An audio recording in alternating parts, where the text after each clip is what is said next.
U.S. Transportation Secretary Anthony Foxx announced the fine, which is the maximum the agency can impose.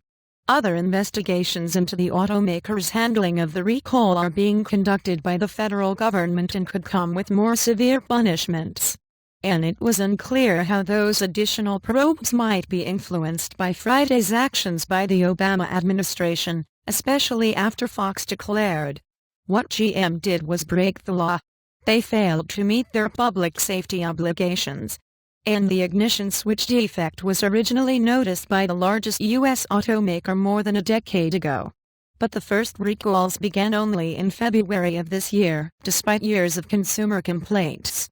And furthermore, the acting chief of the National Highway Traffic Safety Administration, NHTSA, David Friedman, told reporters that GM employees ranging from engineers all the way up through executives were aware of the information years before the recall of 2.6 million vehicles.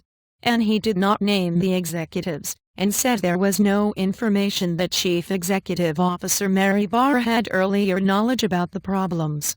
Barra took over as CEO in mid-January, becoming the first female to head a major automaker. And Friedman also slammed GM's corporate philosophy, and pointed to internal training documents that discouraged engineers from using the words safety and defect when identifying product risks. And closer scrutiny. And besides announcing the $35 million fine, officials said that GM will come under closer scrutiny by federal regulators. And the automaker will be required to hold regular meetings with NHTSA to report on efforts to catch safety problems, and it also must give the agency monthly reports on any emerging defect issues. And Democratic Senator Richard Blumenthal of Connecticut criticized NHTSA for failing to spot the defect earlier. "There is no question NHTSA bears part of the blame, a large part," he said.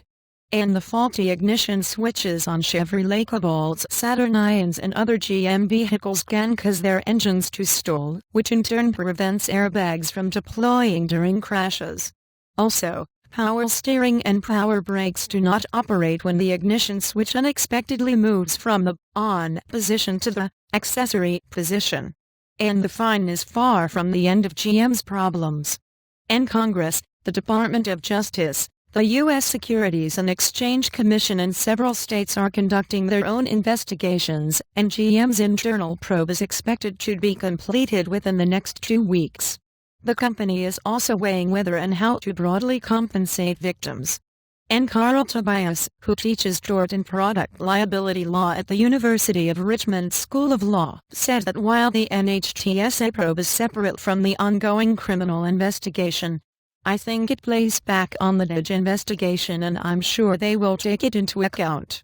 And he added that GM's admission that it failed to make a timely report of the ignition defect could increase the company's exposure to civil lawsuits, principally because people could have gotten hurt in the interim when GM wasn't making sufficient and timely reports to NHTSA. And the Consumer Group Center for Auto Safety called the $35 million fine a slap on the wrist to a $100 billion corporation. It called on the Justice Department to impose a fine of at least $1 billion on Grams and shake-up, and GM in recent months has been trying to demonstrate that it is taking quality issues seriously, shaking up its internal safety team and taking other steps that it says will help protect consumers. But consumer advocates have accused GM of resisting moves such as urging owners of the recalled cars to park them immediately until they are repaired. And under the steps announced by the government on Friday, GM also agreed to take part in unprecedented oversight requirements, including providing full access to its internal investigation and notifying the government of any changes to GM's effort to make repair parts, the government said. And Transportation Secretary Foxx and NHTSA also used Friday's announcement to push Congress to reset the maximum financial penalty to $300 million from $35 million. Prospects for passage of such legislation this year are uncertain. And GM shares closed down slightly more than 1% at $34 on Friday, recovering somewhat from a drop of 2.5% earlier in the session. And in a statement, GM confirmed it would pay the fine. And we are working hard to improve our ability to identify and respond to safety issues, said Jeff Boyer, Vice President of Global Vehicle Safety, who is assigned to integrate safety policies across the company. And Friday's announcement on GM came a day after the automaker announced 5 separate recalls covering nearly 3 million vehicles worldwide because of tail lamp malfunctions and potential faulty brakes.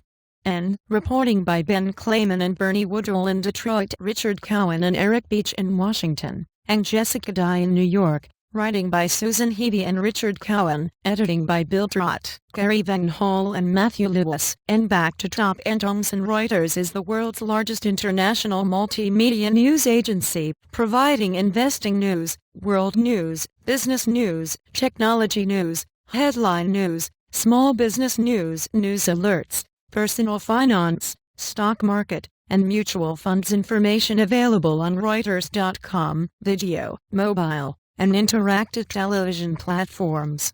Thomson Reuters journalists are subject to an editorial handbook which requires fair presentation and disclosure of relevant interests. NHTSA and Amex quotes delayed by at least 20 minutes. NASDAQ delayed by at least 15 minutes. For a complete list of exchanges and delays, please click here.